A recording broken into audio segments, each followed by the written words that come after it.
Hey guys, welcome back to Trendy right now. Today we'll talk about the biggest animals that have ever lived. Let's head into it. Number 1. Agorocassis benmole. What do a whale and a lobster's offspring look like? If such a thing existed, it would resemble this gigantic animal. It lived about 480 million years ago and belonged to an extinct family of marine animals, known as animalocaridids, reaching a length of 2 meters.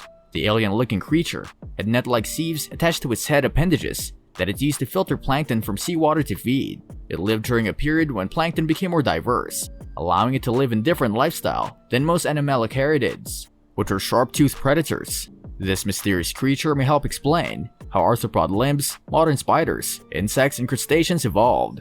Animalocaridids were thought to have only one pair of swimming flaps per body segment, based on earlier, less complete remains. A benmole, on the other hand, obviously had 2 pairs per segment. Researchers demonstrated that A. benlome's twin flaps correspond to upper and lower segments of modern arthropod limbs in a paper published in Nature in March 2015. They re-examined other animalocaridid fossils and discovered that they too had twin flap pairs. They concluded that evolutionary forces caused the flaps to fuse in certain animals. This indicates that animalocaridids were amongst the first arthropods. Because of their unusual bodies, this has long been called into question. Until 1985, paleontologists mistook their spiny head appendages for shrimp bodies, their toothed mouths for jellyfish, and their bodies for sea cucumbers. Number 2.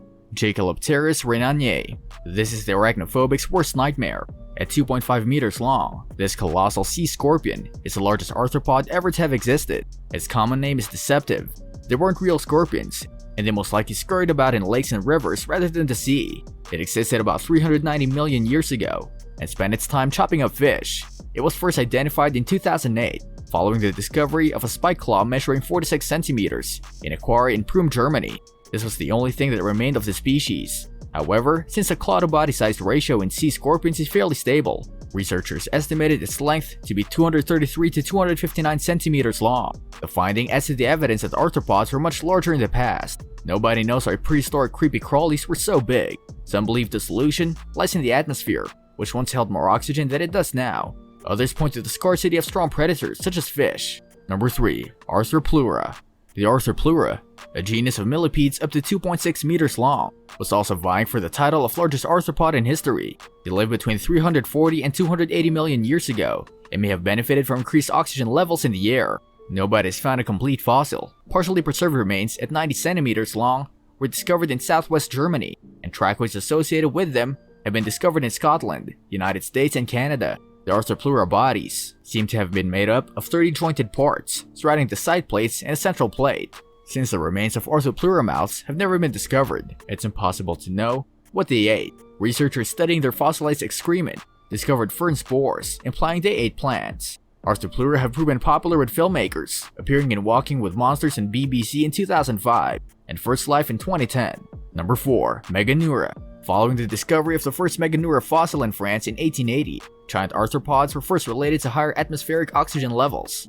Around 300 million years ago, these dragonfly-like creatures buzzed around, feeding on amphibians and other insects. They were amongst the largest flying insects ever, with wingspans up to 65 centimeters. Meganeura were technically griffinflies, because their bodies differed slightly from those of dragonflies. The way insects transport oxygen from the air to their internal organs limits their body size. They lack lungs and rely on tracheal tube system to breathe.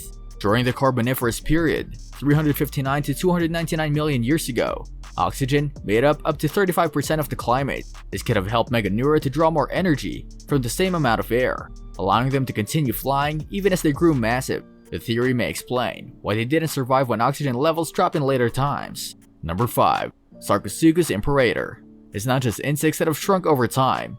Paleontologists on a dinosaur search in Niger in 1997 were astounded to discover fossilized crocodile jawbones the length of an adult. They had discovered the most complete specimen of Sarcosuchus imperator, a prehistoric giant that hunted in tropical northern Africa's vast rivers 110 million years ago. It was also known as the super croc, and it could grow to be 12 meters long and weigh up to 8 tons. That's twice the length and 4 times the weight of today's largest crocodile. It most likely ate small dinosaurs and fish.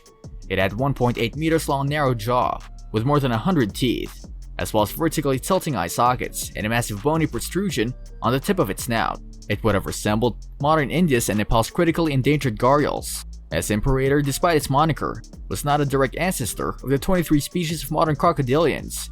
It belonged to the Pholidopsaurs, an extinct reptilian family. Other massive crocs, most notably those in the extinct genus Deinosuchus, have been discovered. These were related to modern alligators and could have grown to be 10 meters long. Crocodiles grew so large because they lived mostly in water, allowing them to float and bear more weight than would be possible on land. They also have powerful bites due to their heavy skulls, allowing them to take on large prey. This brings us to the end of our video. I hope you enjoyed it. Hit like if you did, and don't forget to subscribe to our channel so that you don't miss any of our videos in the future. Also, watch the 2 videos that are on your screen because I'm sure you'll love them. With that, I'll see you in the next video.